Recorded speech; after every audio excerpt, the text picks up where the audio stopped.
Okay. Okay. Today we are interviewing Robert Craig Kauffman, a major artist who has been important in the evolution and history of Los Angeles as a major art center.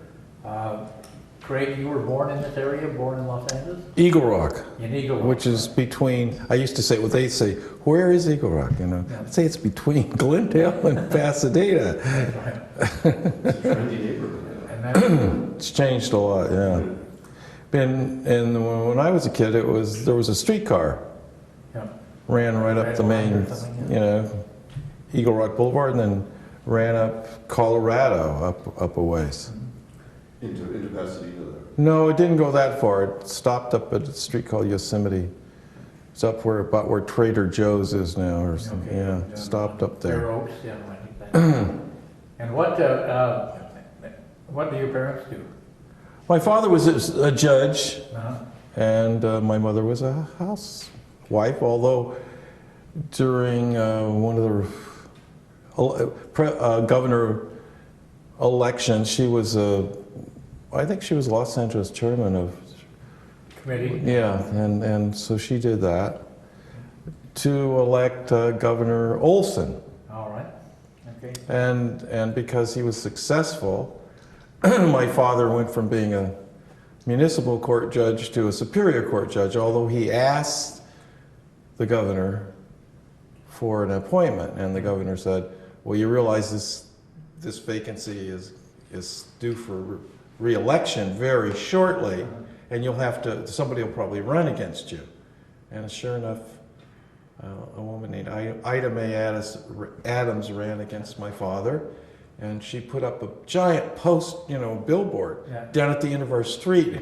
And that drove us all nuts. You know. But my father won, so he became a Superior Court judge. Right. What, and were they also from California, or did they come here from? No, my father was from Pennsylvania, Okay, and he'd gone to school at Dickinson Law School, and all the family lived back there, either in Harrisburg or in Mifflintown was the town, and they had really big farms, Uh-huh. huge family, and I haven't kept up with them. They even have a book and all Yeah, that stuff, okay. you know. and what, do you have brothers and sisters? I had two sisters, they're both deceased now. Uh-huh. But two sisters close to your own age, or were they No, they were both older. older? Okay, fine. And you were born Robert Craig Kauffman. Yeah. Why do you call yourself Craig? Because there were so many Bobs in grammar school and high school that we just gave up on the Bob. On the book. And you went to grammar school in Eagle Rock. One of the things of your history that is interesting, of course, is that early on you met a man named Walter Hawks. Yeah. Was that in grade school or junior high, high school? Kindergarten. First day of kindergarten. No, you're kidding. Is that right? You shared a blankie? He cried. I remember he cried. And then Walter and I knew each other off and on. Right. He, in high school, I think the first few years of high school, he went to private school for a while, and then he came back to Eagle Rock High. Well, I know he went to, he was supposed to be groomed to be in medicine, I know, as a matter of fact, but he does talk about his high school days with you. He said you were quite a good gymnast, as a matter of fact. Well, he was a gymnast too. He was on the side horse. And I was a tumbler in parallel bars. Right. And sometimes they made me do other things that I didn't want to do, like the rope climb. Which is, That's not fun for I anybody. that don't won't like climb. that. Did you go to public school with her? Yeah, I went to, I can't remember the name, over near Glendale Grammar School. And then I had some trouble in the third grade. I don't know, I had trouble with the teacher. And she used to take me in the cloakroom and bang my hands with a ruler a couple of times, and it really hurt. That really hurts. Ever had your hands banged with a ruler? No. You got my rear So my end mother back, interceded. My mother interceded. She was pretty good about it. My mother interceded, and I transferred to down the grammar school near the high school, No. and that was much better. I was off and running then. Because there was I got to do some art projects, and Well, I started really drawing by that time. Let's ask that basic question. When did that, it sounds like that came into your life pretty early. Well, in kindergarten, I was not good at painting. I made sort of muddy stuff, and the lady got on me all the time, the teacher got on all the time, confusing orange and yellow. And Yeah. hopefully I don't do that anymore, but... Well, you use a lot of orange and yellow. Yeah. But then I started drawing airplanes. No. You know, the front views of old airplanes and side views. And I really got into that, and making model airplanes. What year are we talking about, more or less? Grammar school? It's like third year, fourth year grammar school. I wasn't very old when I started doing all that. No, what I mean, when were you born? What year you were born? 1932. 32. Yeah. So you're talking about 36, 37, pre-World No, in the War II. 40s. In the 40s. In the 40s. Yeah. Okay. Good. And I can remember Pearl Harbor and all that stuff. You can? Yeah. Yeah, of course. Well, you should be able to. It was quite a day. We heard it on the radio, and we went running around telling the neighbors, and nobody would believe us. Yeah. And little kids, what are you talking about? That's like all the rest of them. I know the next day I was in junior high school, and we came into our auditorium when the red curtain was all drawn shut, and sitting right in the middle of the stage was this little Philco radio with the arches and stuff on the front of it. Turned up full volume, and FDR came on and gave his great speech, you know, the first thing. Those were big, important. You say you're drawing planes. I wonder if that had some connection to the... Well, I remember one of the big things, God, it just turned me on so much. They exhibited a Zero airplane in Glendale. I just thought that was the greatest thing. And then there was an airplane that they were ferrying. We used to hear them because they'd ferry a little bit earlier than that, they'd ferry those planes over, the two-motor, I can't remember what the... Douglas. Yeah, and they'd ferry them. They were ferrying them to England. You know, they'd fly east and then they'd fly them over.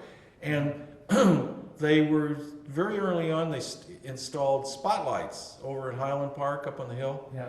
And then I'd lay there and look up the sky and hear them, you know, they'd go over in threes. And the lights would come on and go, and you really kind of felt that you were a part of the war or something. And then a fighter crashed into these houses about 4 blocks from my house. Wow. They just wiped these houses out. And I went over there, and it was a big thrill. You know, you smell all that gasoline, and there's little pieces of aluminum everywhere. We collected it. Some of my ghoulish friends said, "Oh yeah, we saw the pilot all the way." You know. That's it. So, but anyway, you were drawing even then. You said. Oh yeah, I was doing all kinds of stuff. And when you went off to the better elementary school, you said that you were off and running. What do you mean by that? Well, I got to do all these big projects. I did a big, with temper paint, got to do a big sort of stained glass window. Wow. Okay. And then I had a teacher who loved to have us jump around to music, you know, and she was all into Picasso and all this stuff, and I was drawing trees. And then she didn't give me a good grade in art because I wouldn't do all this goofy contemporary stuff. You know? That's interesting. Okay, that's the reverse of most teachers in those days. You do goofy stuff and they hit you over the head. But it's kind of stuck with me for until I got later in high school. But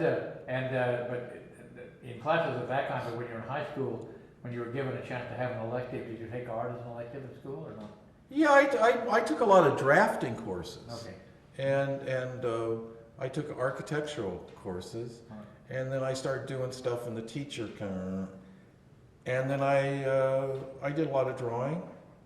And he gave me books and stuff that I made drawings from, the classical style pencil rendering of trees and rocks and, stuff you see in those kind of magazines. I did some of those things. But you had apparently your teachers at that time were giving you support. You were obviously getting support. Yeah, I was mostly in drafting and rendering classes. Were you thinking of being an architect at all? Was that on your mind or not? Yeah, that was the main thing. To be an architect, okay? Yeah, I entered. My teacher thought it was really strange. I did this, I called it a desert shelter. I still have the plan. And I remember I rendered very carefully of this girl sitting in one of those old canvas chairs, that was a thing like that. And I left 2 legs off, so she was just balanced. And that was down in part of the garden. Right, okay.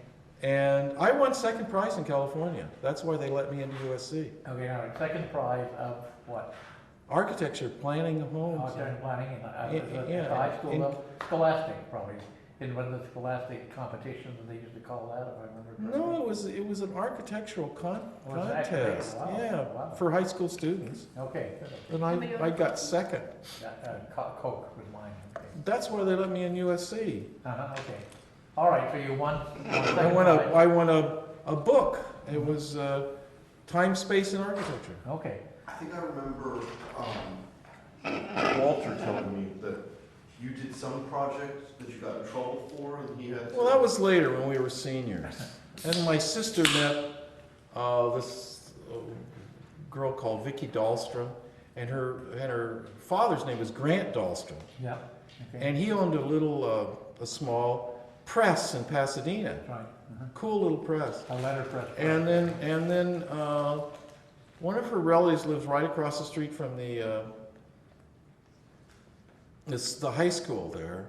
And they had some contemporary, not paintings, but ceramic, kind of cubist ceramic things on the wall. And she had books. And so my sister was really the first one to show me lots of cubism. So I loved Cubism right off the bat. Well, give a little more detail to that.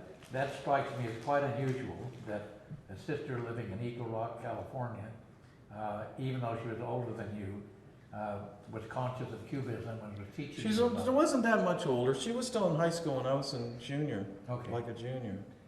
But And even in high school, she was conscious of Picasso and things like that. You're telling me. yeah, she showed us books. And then I got Time, Space, what was that? Moholy Najee book Yeah.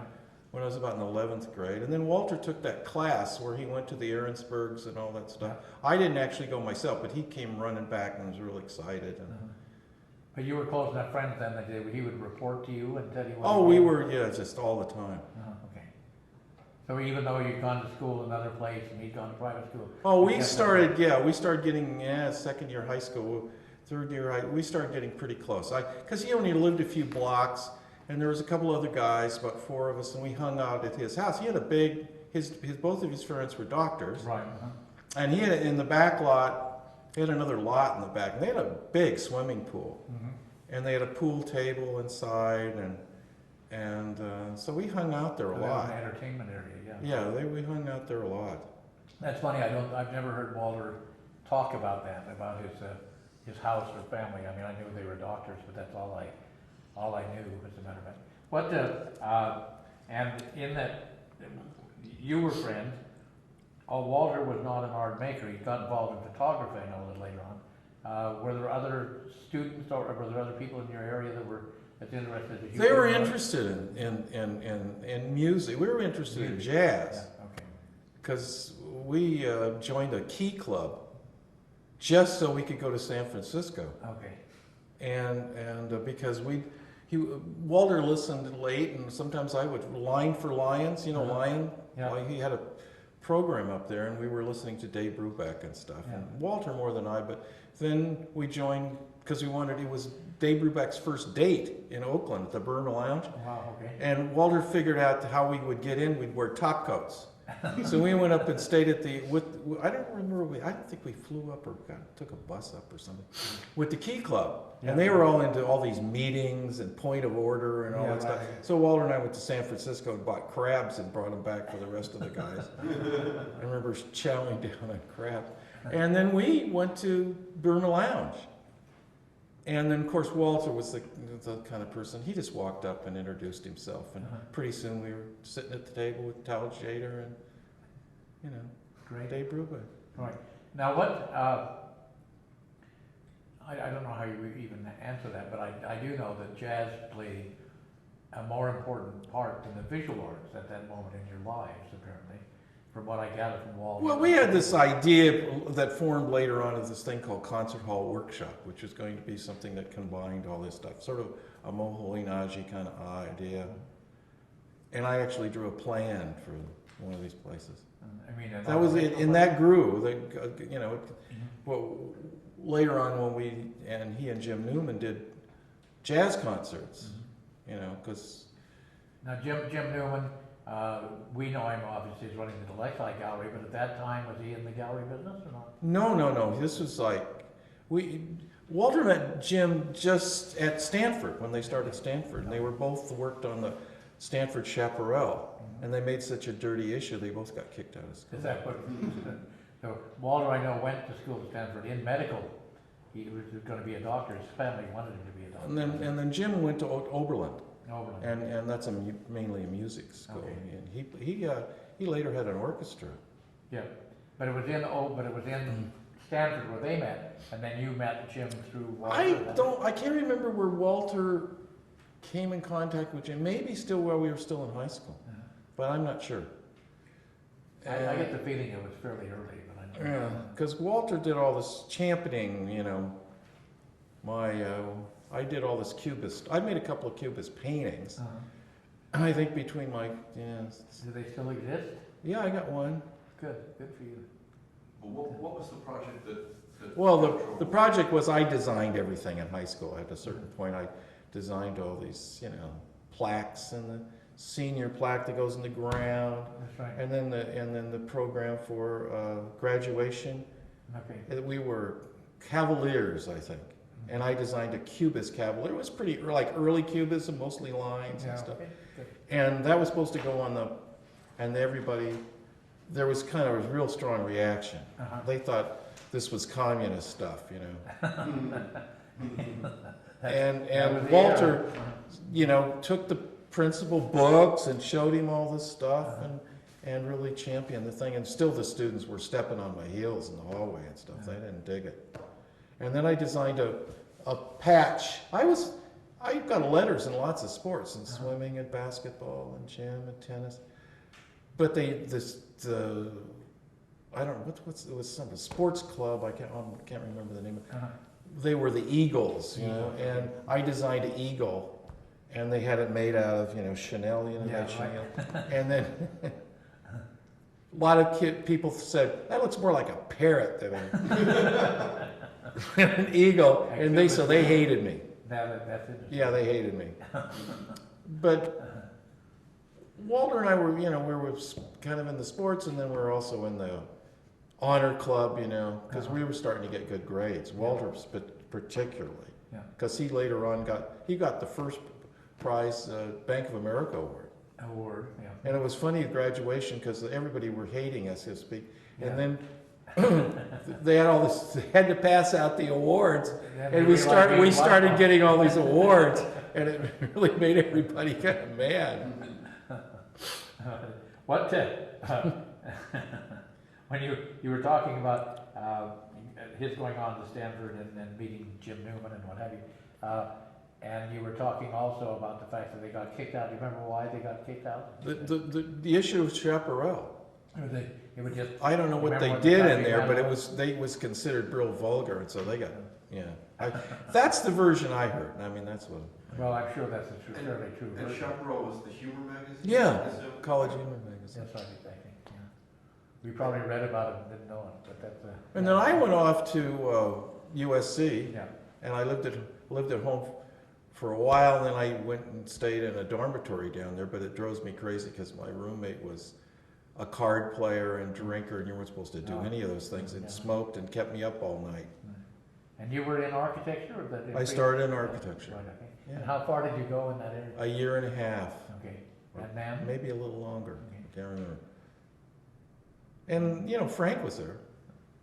Frank? Gary. That's where I met him. Okay. In those days, in architecture school. Okay. So, I didn't. And then my friends, Yeah. the Grant Dahlstroms, they had a Lautner house built on that little lake as you go into Pasadena. Yep. With a round roof that comes out like that. Mm-hmm. Later on, I had a chance to buy that thing. I should have bought it. Well, it would have been nice. And then I did thing on that. I took photographs, and Uh-huh. I never met Lautner. I met Neutra and a few other. Yeah, I met Neuscher, yeah. And you took photographs of the Lautner house? The house, yeah, and then I did a little write-up and stuff. It wasn't very good, but I did that for For what? For the paper? No, for my class at History class. USC. I did fine in architecture. I was going zipping along. Yeah, I would think so. And I- You and I sound was- like you're really committed. And I was, yeah, and I was ready, I took a summer course after the first year in printmaking. I made these prints, they're sort of like Paul Clayish. Uh-huh. And then I took a course at Pasadena College. City College. Okay. And I can't remember the teacher. And he's a guy who did sort of things where he scratched and did a lot of things. Yeah. I wish I could remember his name right, I can't. And I did a bunch of paintings. Uh-huh. And then I got into the LA County Museum show. The annual jury. Yeah, so exhibition. by that fall, I was showing it at the Felix Landau. Felix Landau Gallery. Yeah, 50, okay, by that fall, and then, so you Yeah. were about, what, 24 by then, 23? No, it was like 20.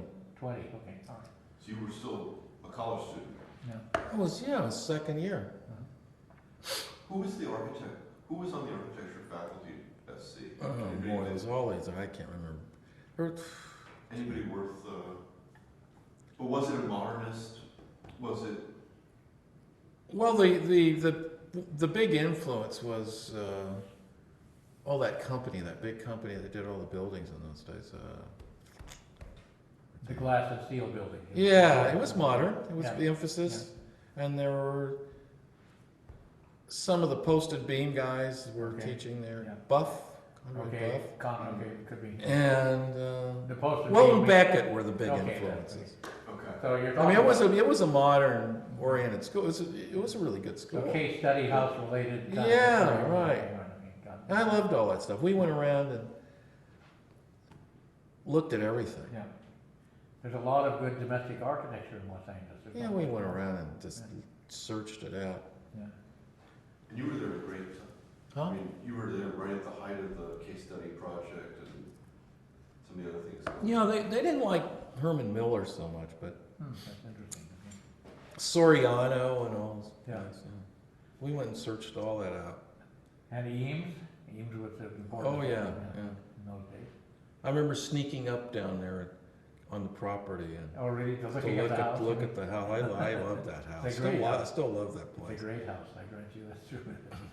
It's a wonderful house. But I was a little surprised to hear you talk about knowing Frank Gehry at that time. I always made Frank a little, not necessarily by years younger, but with another generation younger somehow. I don't know why. No, he was actually a class ahead of me. That's great. Okay, that's interesting. But we were friends at school Yeah, good.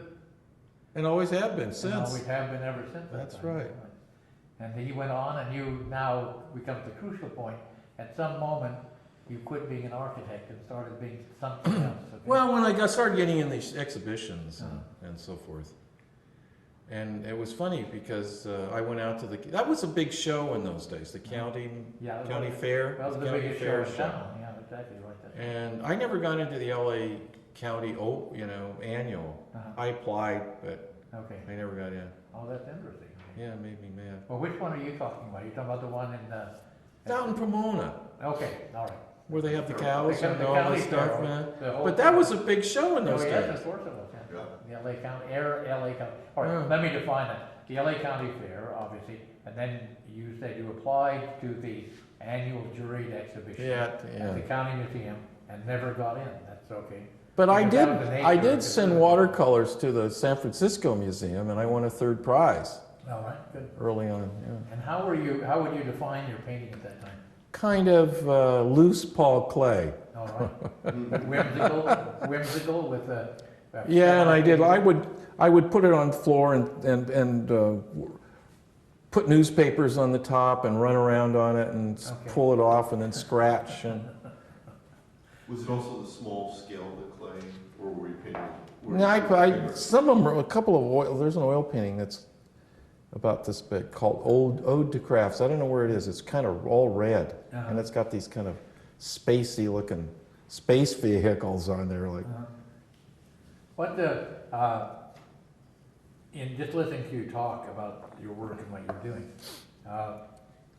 Did you see that in the context of other artists' work, other galleries in town, anybody here particularly that, I mean, Walter's a friend, but he was not an art maker as such, so. Early on, what it came to the county museum, when I was still in school there, Right. or just after I left school. I think it was just after I switched to UCLA. The Art for Paris, the big abstract expressionist Yeah. touring through. Yeah. And that came to the museum, and the first time I saw it, hated it. Went back the next day. I think I went back almost every day. Okay. And then I started making my versions, you know. Okay. I made a Pollock and a Hoffman, and Yeah. kind of went through it all, you know. Well, I remember some of your earlier paintings with that. So you were with Felix, for how long were you with Felix? Not very long, because I changed my style. Uh-huh. I did this big kind of like stick figure painting with black enamel with white and stuff. Uh-huh. He didn't like those. He didn't like that. Okay. But so, when he said so, he just said, get out of here, what did he say? No, he just, you know. But then, all By right. the time I sold some paint, I think I sold, 5 or 6 paintings. Okay. But I didn't get much money because he charged me for the frames, and they were expensive frames. That was the technique. That cost. Okay, let's talk about But it was this. pretty, just not to leave it for, it's pretty amazing. I mean, 1953, Felix Landau was probably the best gallery in the city at that point. And you One go of It show was it. even One of the 51. three Well, Pearls was in Beverly Hills, the gallery Frank that Pearl, showed. Paul Cantor, He and showed Felix the. German. Yeah, he showed all the hot shots, you know, of Marcarelli and Right, de yeah. Kooning and all that stuff. Yeah. Plus some European Yeah, stuff. and the European thing. Yeah. But it was even earlier than that. It But- was 51, and you were 20 years old. Yeah. Yeah, I can't remember the Man Ray thing, because that was before my That time. was before you. Yeah. Now, what, during the time that Walter, for example, was going to Aaronsburg and doing all these things, and actually met Duchamp and some other people, did he share all that stuff with you? Oh, of course, yeah. Uh-huh. Yeah, oh, we were all excited. And, I mean, instead of, I don't know, between jazz and that stuff, yeah, well, that's a lot of stuff. we were really buzzy. Well, I remember we were kind of interested in kind of I don't know, the kind of vulgar Man Ray style Yeah. thing. So there wasn't any of that stuff in magazines. So we went to these kind of like movie houses downtown, and the girls, I can't remember how much of their clothes took off in the movies. Not much, No. maybe just the bras. Yeah. And Walter would sneak his camera in there and take photographs. Even that's pretty amazing, they take off their drawers about it. And yeah. And then he made collages of a lot of that stuff. Oh, did he? I don't know who God knows where they were. Back in, Yeah, he made a lot of collages out of photographs and stuff. Okay, because that's that's funny because you're putting that in the context, because then you get into the whole thing of Bruce Conner and assemblage and collage. And That was That's a amazing. real interest of his. Yeah. now, there's a story that Walter was for a short time was in the service, and that you guys used to go up and talk to him through the fence. That was a little later. Uh-huh. That was a little later. Walter switched to UCLA Okay. after they got kicked out, and he was in microbiology, I think. Yeah, right. And then Shirley was around. Correct. Shirley Who- Hopkins, yeah. Shirley Nielsen. Yeah, who I met in high school. Oh, 'Cause no, they were that's the- what- Yeah, and Glow. I met him in high school because they were their fathers were doctors, and they were friends of Walter's parents, and they used to come down and go swimming in the swimming pool. And I think I Oh. grabbed Shirley one time, Yeah. and I don't think she's ever liked me since. No, I don't. Well, that's She was outraged. Well, that's interesting because I know they lived in Petaluma. That's what. Yeah, they used to come down. The families were really close. They were close to the Hobsons. Yeah, So that's how Walter and Shirley got together. yeah. It's amazing. They were the childhood friends. Yeah, that's amazing. I didn't know that. Really? You I didn't? didn't know that. Oh. As well as I knew them both, I didn't know that. Yeah. I knew they got married at Watts Towers. That's all I knew.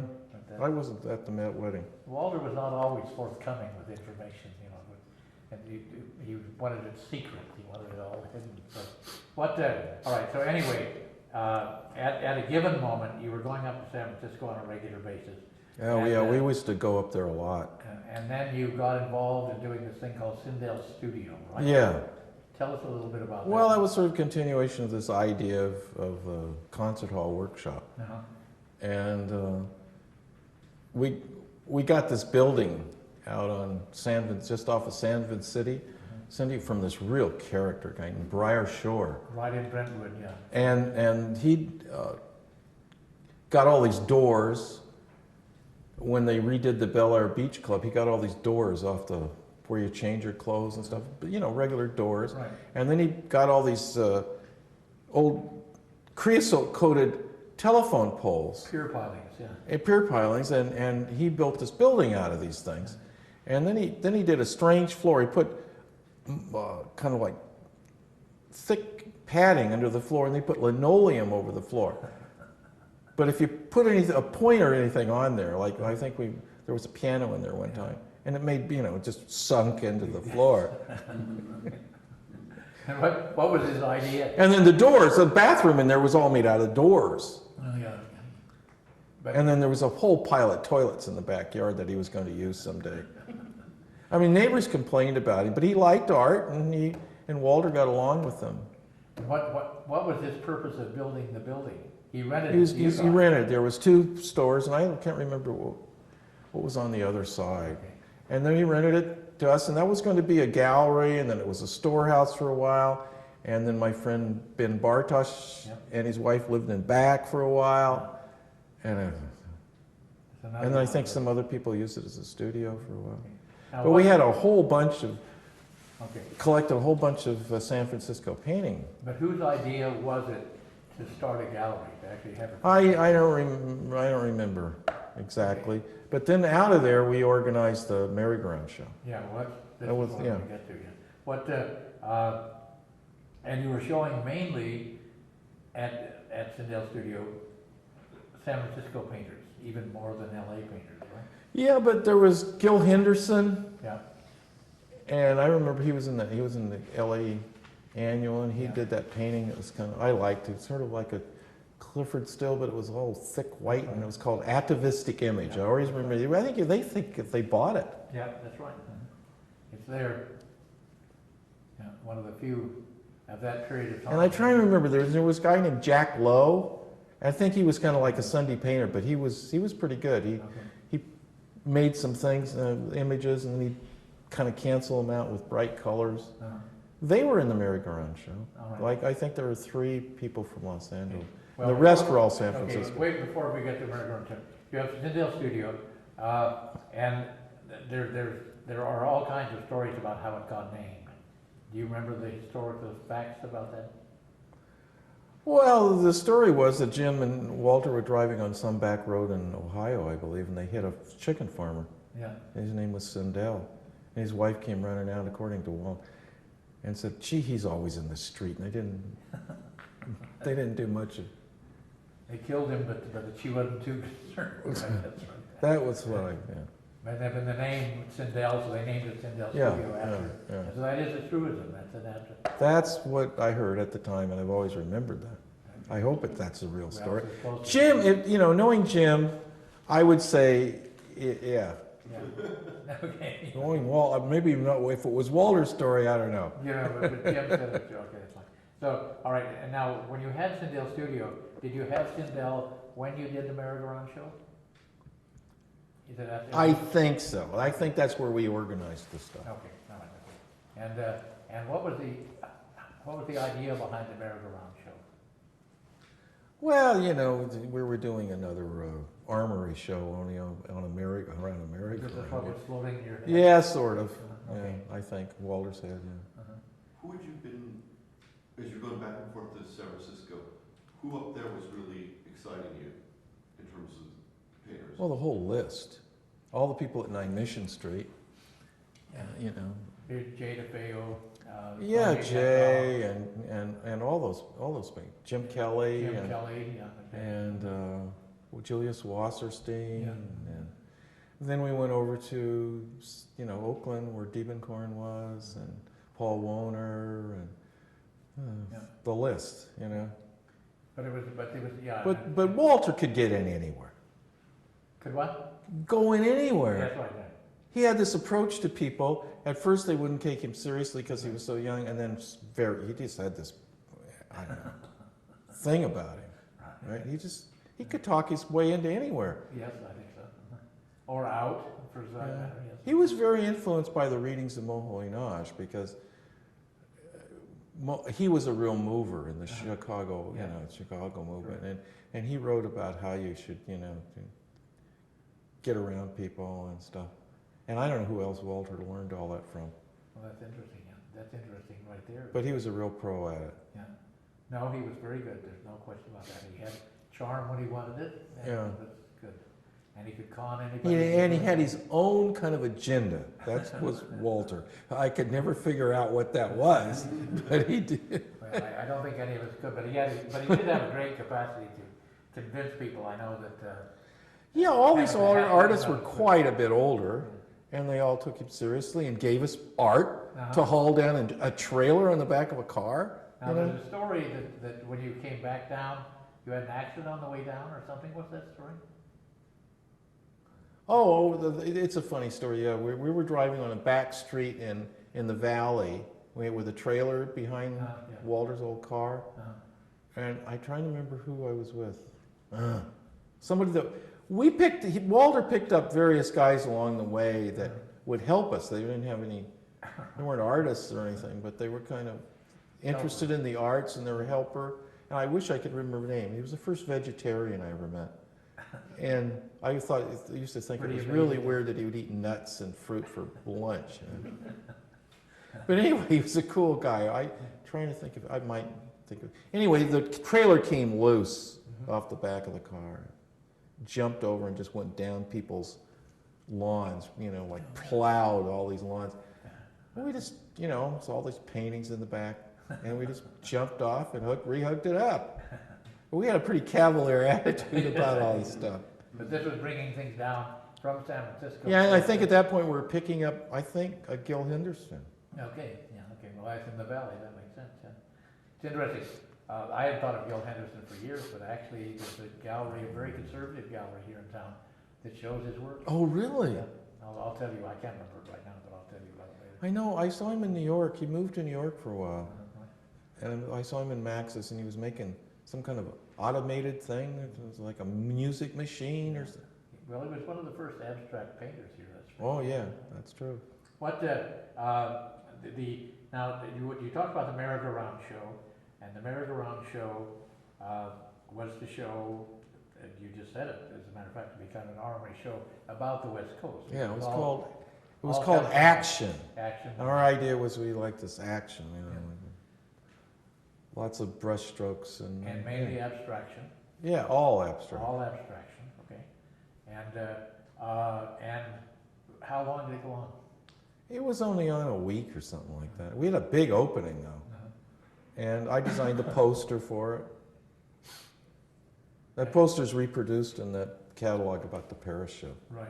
And a lot of, you said you had a big opening, a lot of people showed up? Yeah. Serious interest. Well, I don't know. There was a lot of the local artists showed up, and I think Allen Ginsberg showed up. I think, and it was a big opening. The beginning of the Beat Generation. We had a music playing and stuff, and it was quite hard to get together. Yeah. I mean, because Walter was in the army, and we'd go up and. So that's when he was in the service. Yeah, during that time, and he came down for the opening. Okay.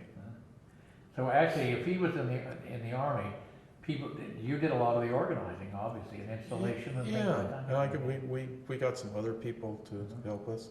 Ben Bartosh and his wife, and I'm trying to remember who else.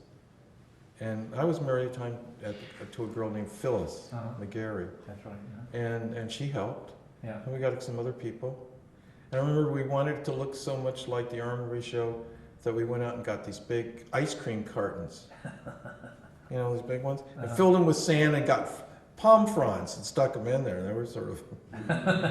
And then we put canvas over the merry-go-round so you couldn't see the horses. So we just hung the paintings on there.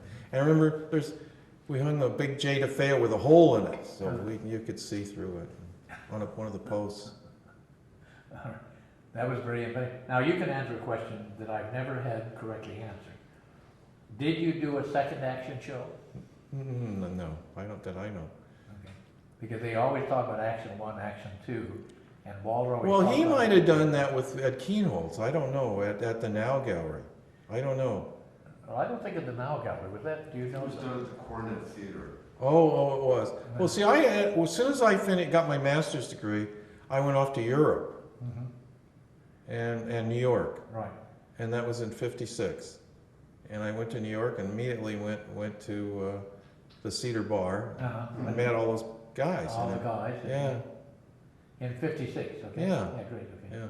And you went to Europe, you're one of the few people in that, of that moment Went to in time Europe where- and sort of hung out with Joan Mitchell and Mike Holtberg, and I met San Francis, and he didn't pay much attention to me, but and I barged in on Matthew Oh, very good. one time. Yeah, he was like a count or something. I don't know. I sort of barged in. He didn't have much time for me, But you were about the only person from this area who went to Europe at that time, went to Paris. And I know that one of the apocryphal stories of yours, you brought back information that was very valuable to the artists of the area. Can you recount a little bit about that? well, it was like my experiences in New York. I was going to stay in New York. And you didn't because? Well, I went to New York, and then I went up to Provincetown. Uh-huh. And I did meet Hoffman, but a lot of artists were up there in the summer. Yeah, right. And then I went back then I met a girl who later, Judy Newman, who later on married Jim Newman. Okay, got it. Huh? And then I went over to Harvard with her, and she was in Harvard summer school. And then I went off to Europe, and I was there about 6 months or something like that. What did you see when you were over I toured all over the place. I went to Italy, and I went to Spain, and I went to Scandinavia, Okay. and I hung out in Paris at the La Coupole and the Dome and all that stuff. Now are you by yourself? Yeah, Okay. Good for you. and then I went back through New York and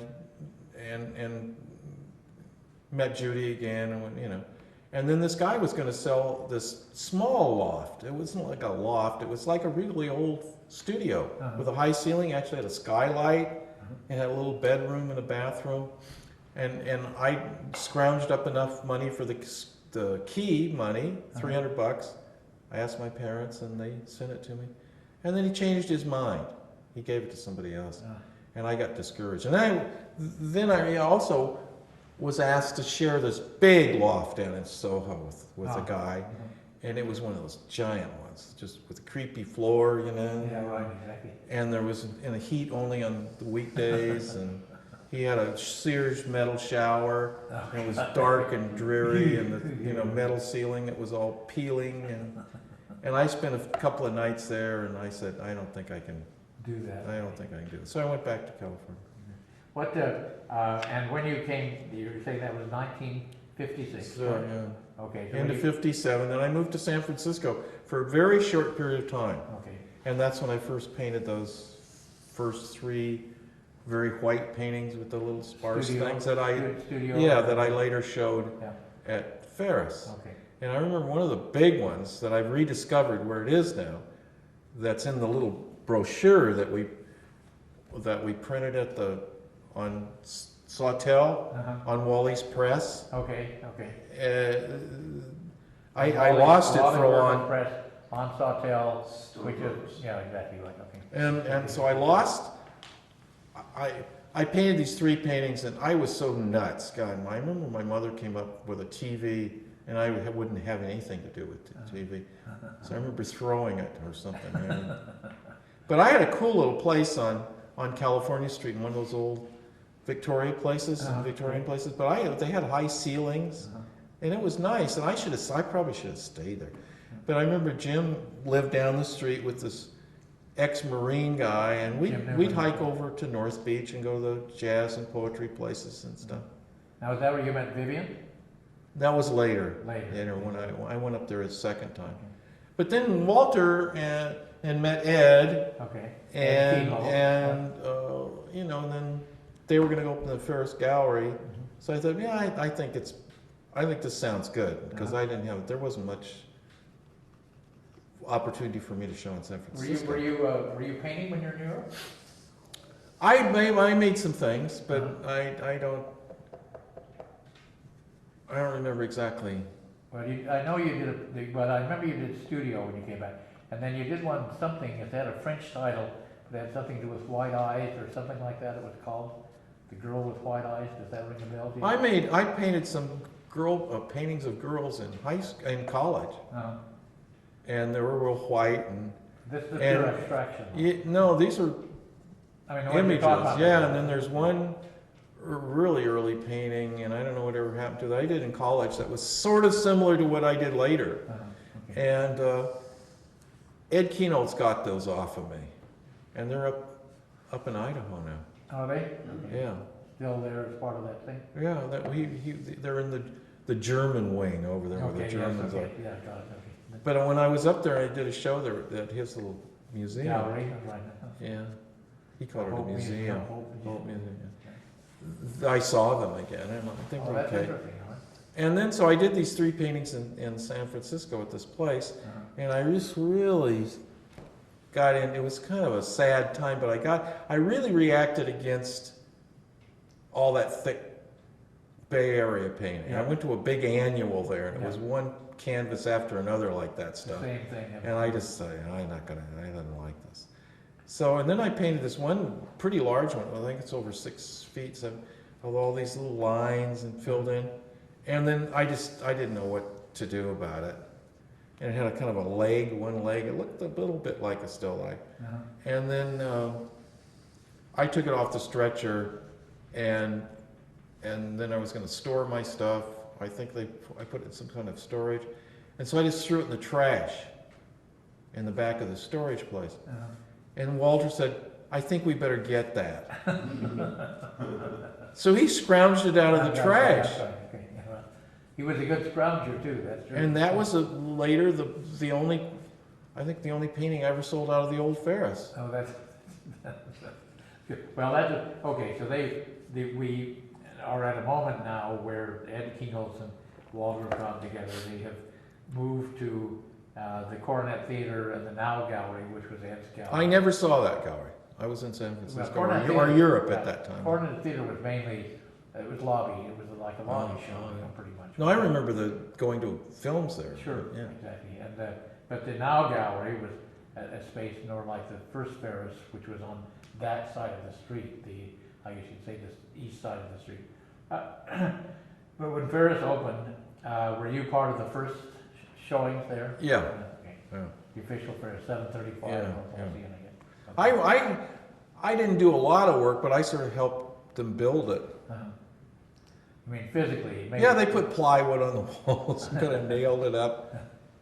And the guy in front with the early American antiques, he was a sweet guy. And he really helped out and everything, you know. Oh, wait, are you talking about the one in its final location or the No, first the early. The first location? Yeah, it was in back of Over a. by Cedar Blair's place. Which was- Yeah.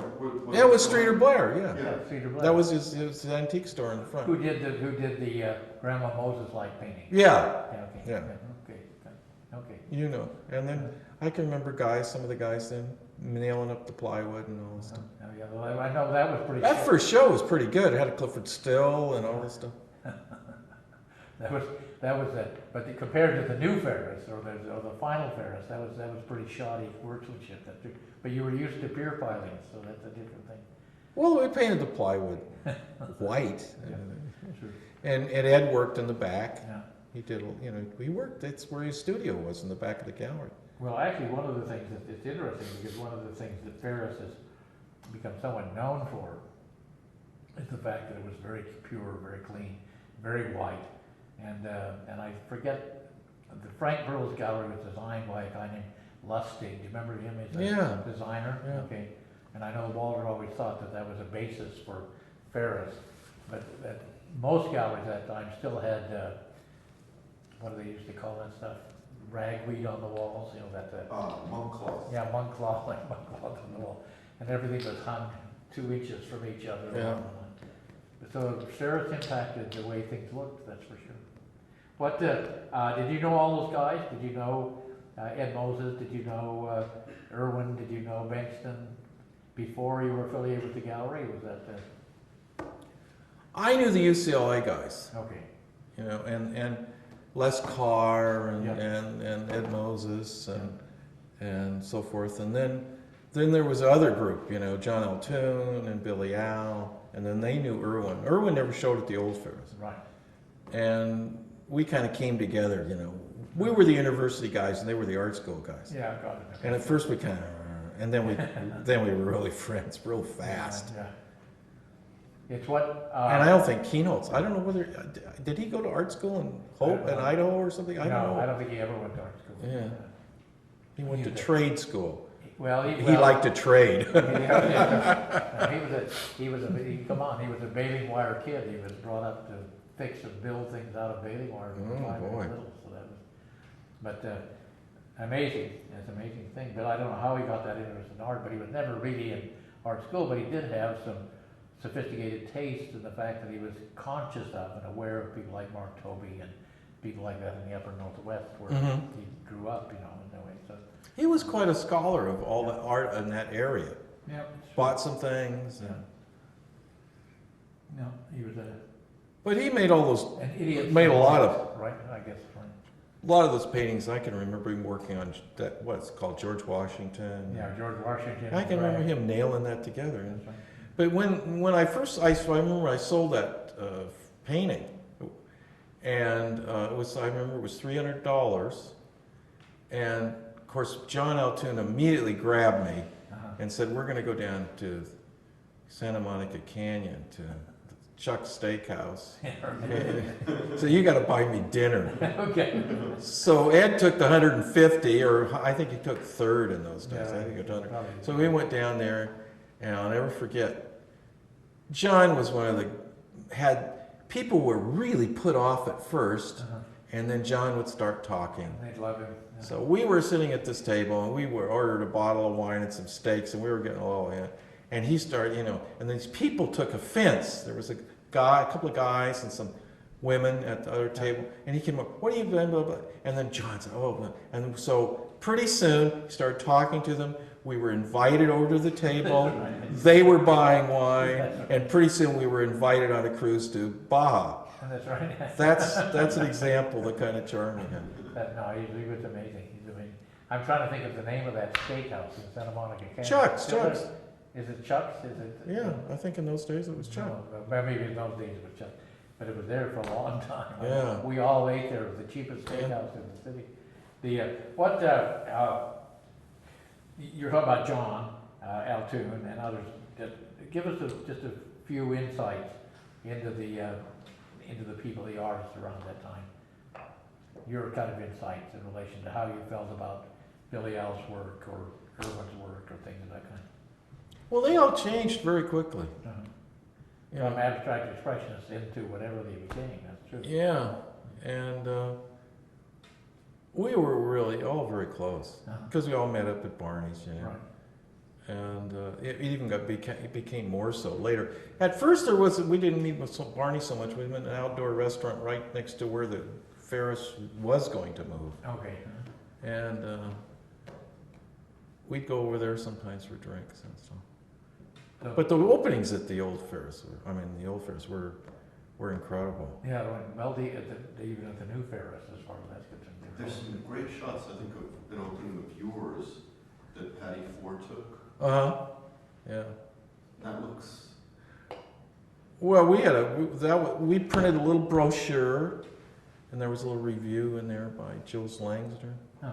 and he was a nice guy. Jules was He was one of the few people that were sharp in those days. Invented aware. the term hard edge painting. Right. And then, so he did that, and we printed it up down at the little press, Wally's Press, and Walter, I remember he would put things in there. And then I'd say, "Walter, you're going to get your hand crushed." And he'd speed it up.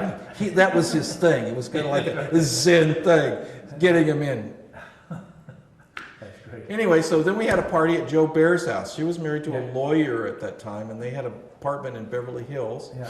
And we had a big party, and then we went over there. and Ed had gone over earlier, and my mom had showed up. And Right. remember that there was you went down a, kind of like, not an alley, but it was like an entrance. Uh-huh. There was an old fence on one side, and John Mason put a big thing up on the wall, and then it was sort of blocks, and my mother was very upset because there was weeds growing in there. And there was a gate at the front. And so Ed told me, he arrived there, and the gate was open. Uh-huh. And he was all kind of upset, and he went inside, this little lady was pulling weeds. And he said, "Who the hell are you?" You know, and she said, "I'm Craig's mom. This place is a mess." But Billy Owl famously said that you were the first Southern California to really start making really good paintings that were not essentially copies of Northern California paintings. Yeah, I just left a lot of canvas bare, and Yeah. they're white, and it was white, and it was a bit expressionistic, but when I scraped it with palette knife, but the colors were all kind of red, yellow, and Red, blue, yellow, you know, green, sort of like, if Mondrian would have painted an abstract Not a bad expressionist painting, yeah. That's right. But that impressed me, and that was a good, I must remember, that was one of my best shows. Because Well, it was enough work, and it was very even, and the opening was really terrific. There were some great openings there. Yeah. Well, I know that later, of course, that people used to always dress up when they came. Larry Bell and the rest of them would all show up in, not in drag, but in costume, you know. So, what led you to move from the kind of painting we're talking about, the kind of abstract purism paintings, expressionist paintings, into the utilization of plexiglass plastic? Well, after that show, I don't remember how long, I went to San Francisco and I met Vivian. Right. And we moved back to San Francisco. I spent some time up there. And then I was second guessing myself. Uh-huh. And I started painting thick paintings again. Okay. And there's a few that are okay. And I sort of retrogressed. And then we were up there, I don't remember how, and then a lot of the guys moved up there. Walter, Ed Moses spent some time up there, and I shared an apartment with Jim Newman. Yeah. We partially went up there because Jim opened the Delexi. Right. And so we were showing there. And that's where I met Bob Morris and during that time. And then Vivian and I went off to Europe. Right. And we spent a long time there. I think it was like almost 2 years. No. And we went to Paris and shared a studio with Irving Petlin. Right. And Irving lived was classmate of with mine. Irving. Yeah. And then downstairs, Bram van Velde, Yep. who I liked his paintings. And right down the street was the Hotel du Navire, where all the beat poets hung out. It was a good time there. And we got we went to Spain to get away from all the the stuff that was going on in North Africa, Okay. in Algeria. That was very depressing. We were there, and you'd hear at night, you'd hear a bomb go boom. Ooh. And then you walk past it, Area. and they usually bomb restaurants. You'd been in a little cafe, and it was just a big black hole. And then poor old Irving, he looks sort of Irving North African. Petlin or something. Yeah, so he got slammed a couple of times. And then they had tanks parked. Uh-huh. And finally, there was big demonstrations, and it was pretty depressing. And then one night, I'll never forget it. His gallery dealer was a Hotel du Dragon. Okay. No, not what was that? No, it wasn't. Gallery du Dragon. That's Okay. what he showed with Mata and all Yeah. that stuff, because he Yeah. was sort of a surrealist. Yeah. I mean, had leanings. Irving. That way. Yeah, and these guys were real leftists. Mhm. And I remember they came rolling around in one of those big old Citroens. And that was the night the parachuters were going to come in. Were going to come in and invade Paris, and they were building barricades. And they wanted me to come with them. Of course. They had automatic weapons, and they were going to go out and fight the paratroopers. And I don't think so. I don't remember whether Irving went or not. Irving was a real leftist. I know that. He was just saying he was a classmate of mine in Chicago. He was 1 year behind me, but he was, even in those days, he was really Well, then the American Air Force turned back the Pardon? The American Air Force based in Spain turned back all the paratrooper planes. That's right. And then there were some big demonstrations, and that was the end of it. Well, that's And then another Vivian and I went to amazing- Spain, and went to Ibiza, Uh-huh. spent 3 or 4 months there. That was fun. Great. And then when we came back, we stopped in New York, and I went to Martha Jackson Gallery, and I saw a new little Bingston and a Ken Price that had been sprayed sort of metallic colors. And I said, where have I been? I've been treading water. Okay, wait, one second, just to fill in Los Angeles, on Los Angeles, next door to the new Ferus Gallery, was another gallery called the Esther Robles Gallery. She showed mainly Northern California people, but she also had an affiliation with Martha Jackson Gallery in New York, and it was through Esther that Walter organized this exhibition that Craig was just talking about in New York. Yeah, it wasn't, there weren't too many pieces. There were No. just, yeah. And so I saw that, and I said, these guys just took the bait and ran with it, you know? Yeah. Yeah. And so, as soon as I got back here, I got a studio on, I think I was first on Los Angeles or upstairs. And Ed Moses took pity on me. Uh-huh.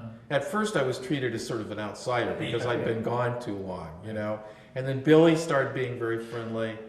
And then, I don't know how I got onto this working on flat plastic. I don't remember exactly, but it was the colors. And, On flat plastic. and we worked on the back, so it was easy to get a nice even coat of paint. Yeah. And then I did these big, strange things that I got off of, I don't know where exactly. I was influenced by Duchamp, you know, the early Duchamp paintings, especially, you know, Bride, Laid Bare, and all that stuff. And the paintings before, Sad Man, you know, Young Man on a Train, and Yeah, okay. and all Reading those it, things. okay. Yeah, Okay. and I've always loved those things. And then at first I drew them over old Frederick's catalog, pages in the catalogs, Alright, that's interesting. and which I've gone back and done some big blow-ups of some of that stuff. And then I started doing them on, the first one I did on glass, and then glass didn't work, and then I did them on flat plastic, and then I started doing them big, Okay. and getting frames made for them, and I did most of that. I spray I don't painted think I've them. ever seen those at all. The flat plastic, Yeah, I they're in know. the catalogs and stuff. They're in the catalog. Yeah, I mean, They're still, I got 3 or 4. They're still in perfect shape. Yeah, I just never see them. Then they were in like a shadow box, Yeah, no, so I there know was a that. shadow Yeah. on the back. And then I was very conscious of people using plastic. I knew that Moholy-Nagy had used it off and on in Tatlin. Yeah. No, not Tatlin, Pesner. Pesner. But on a small scale, you know. Yeah. And so I took out an ad in Art International. And just you know, like a copyright thing, and I okay. reproduced Oh, one that's piece. interesting, okay. Yeah. Oh, that's What interesting. was the other? Oh, the ad was a reproduction of one, and it said, you know, Kauffman paintings, you know, on plexiglass, and Plexiglass. yeah, And a copyright. it was like that, yeah. Protect you. I don't know why I did that, but I did it. Well, that's smart, I guess, about it. And Yeah, but all those, yeah, but when you're talking about the Gobbo and Pesner and what have you, those little pieces they made, the alternate yellow, that early plastic was horrible, but by this time it was. yeah, pure by this white. time it was okay. Although some of the plastic I used along the way wasn't so good. Okay. There's a lot of difference in different kinds of. And when did you start filming it?